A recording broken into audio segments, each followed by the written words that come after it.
அச்சமில்லை அச்சமில்லை அச்சம் என்பதில்லையே என்றும் உள்வாங்கிய நான் பாரதி அப்படின்னா தான் அவங்களுக்கு பேசின மாதிரி இருக்கும். ஒரு சில பேர் பாத்தீங்கன்னா மெதுவா பேசுவாங்க. வரவேற்புரையே 3/4 மணி நேரம் பேசுவாரு சில பேர். அன்பார்ந்த பெரியோர்களே,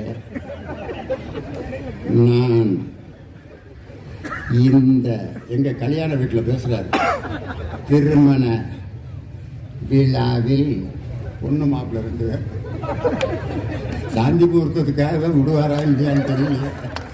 இப்படி தொடங்கி இருக்காரு, இவர் எப்படா முடிப்பாருங்கிற மாதிரி ஆயிடுச்சு. அப்படி ஆரம்பிப்பாங்க. சில பேர் வேகமா பேசுவாங்க. அன்பார்ந்த பெரியவர்களே, தாய்மார்களே, நான் வருக வருக என்று வரவேற்கிறேன், நான் வருக வருக என்று வந்தேன், ஒன்றும் வருக்க வேணாம் உட்காரியான்றாங்க. வேகமா பேசுறவங்க, கோபமா பேசுறவங்க, நிதானமா பேசுறவங்க. இவர் கோபமா பேசுற பேச்சாளர். இவரிடம்